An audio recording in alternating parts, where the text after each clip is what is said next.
ഒരുപക്ഷെ നമ്മൾ പ്രാർത്ഥിക്കുന്നത് ദുഃഖമുള്ള ഒരു കാര്യത്തിന് വേണ്ടി ആയിരിക്കാം.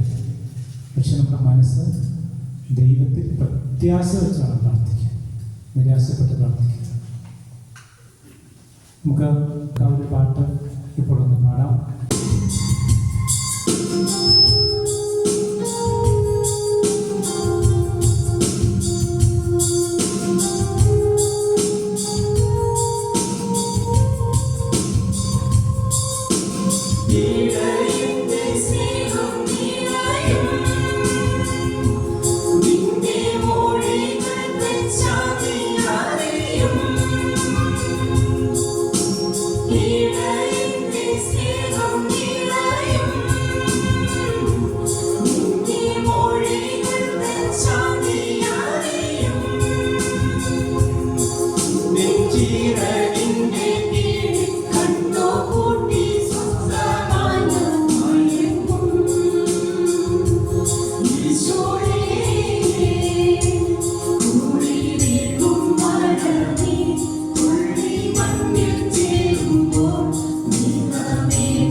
കുറ്റബോധം നമുക്ക് വേണ്ട, വേണ്ടത് പാപബോധമാണ്.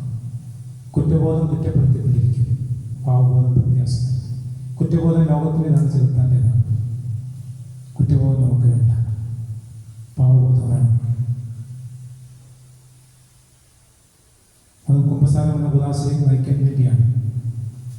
ആർക്കാണ് എന്താവും അല്ലെ, ആർക്കാണ് ഈ കുമ്പസാരം വേണ്ടത്? എല്ലാ പാപികളോടും അല്ല കുമ്പസാരം, അനുദപിക്കുന്ന പാപികളോടാണ് കുമ്പസാരം. അനുദപിക്കാത്തവർ കുമ്പസാരം കൊണ്ട് പ്രയോജനമില്ല. അനുദപിക്കാത്തവർ അനുതാപം കൊണ്ട് പാപമോചനം കൊണ്ട് പ്രയോജനമില്ല.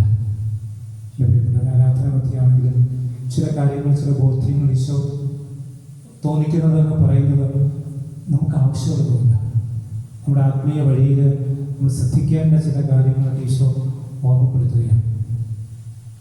ഈശോയെ നന്ദി എന്ന് പറയാം. ഈശോയെ നന്ദി, ഈശോയെ സ്തുതി, ഈശോയെ ആരാധന, ഈശോയെ മഹത്വം.